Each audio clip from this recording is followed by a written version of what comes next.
En naviguant le golfe Saint-Laurent, l'expédition Plancton Cosmique marie art et science dans l'infini. Dans cet épisode, on découvre les merveilles de la culture Innu, dans l'archipel de Mingan, une culture ancrée dans la nature environnante.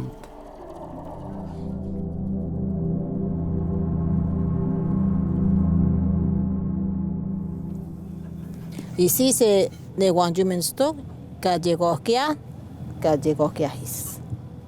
Ici, c'est Kamagate. Kamagate, ça veut dire dans le sens comme s'il y aurait un grand rocher. À Saint-Pierre, c'est Wepmsco. Puis ici, là, c'est Marti Kanipot. Marti, c'est le cèdre. Il y aura un cèdre ici, dans l'île.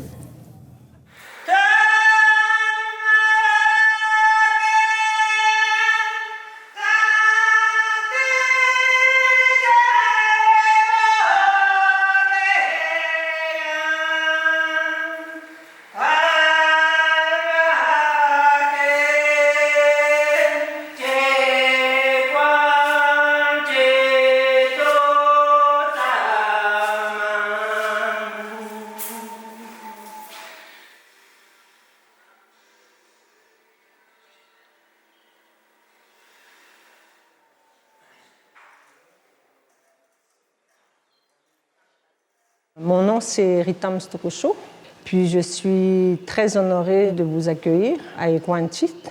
Vous êtes arrivés par la mer. Souvent, les gens qui arrivent par la mer apportent des choses dans leur cœur, dans leur esprit, dans leur âme et dans leur corps.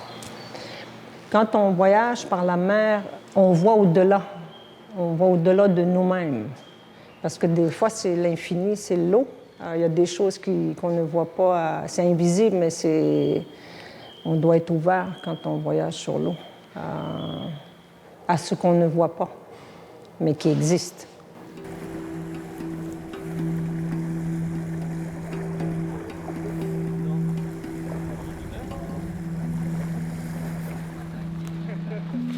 Ils voulaient faire une pointe, mais c'était pas réussi. Ils ont comme abandonné. Ça aussi. Ah oui, ça c'est un clou, non? Oh. C'est une belle petite pointe sur éclat. Bon, ma première! Le programme d'archéologie d'Ekwanchit, ça fait partie de ce qu'on appelle l'archéologie communautaire. Donc, l'objectif, c'est de mettre en lien des archéologues professionnels avec la communauté Innu pour initier des recherches sur le territoire de la communauté. Avec cet outil-là, on va gratter le sol pour dégager les objets.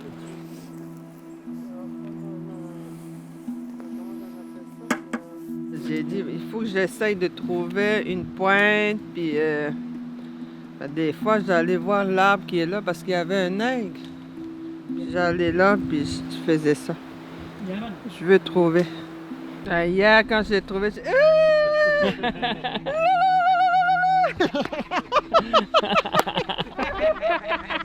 Travailler dans ce contexte d'archéologie scientifique et surtout côtoyer ces gens-là qui ont vécu, partager les rires, on est sérieux, on travaille, on fait la science. Eux apprennent de nous et moi j'apprends beaucoup de choses d'eux, de comment est-ce qu'ils ont vécu, comment est-ce qu'ils vivent maintenant. Moi, c'est ça la clé. Moi, je me sens privilégié de partager cette culture avec eux.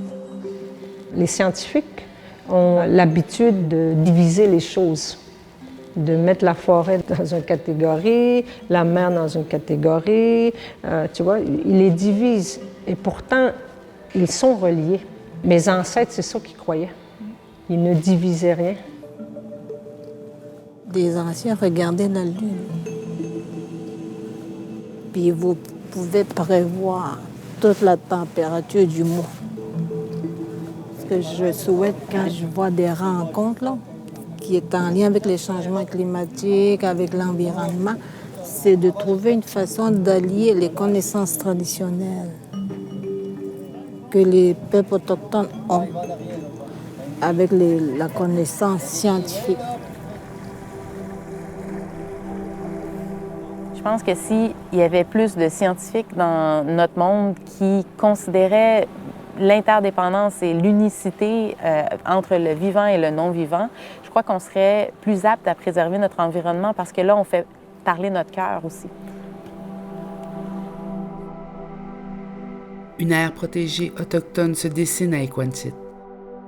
La communauté souhaite y sauvegarder la forêt, la rivière et l'archipel à son embouchure, afin que les Inuits puissent continuer à occuper leur territoire et maintenir leurs traditions bien vivantes.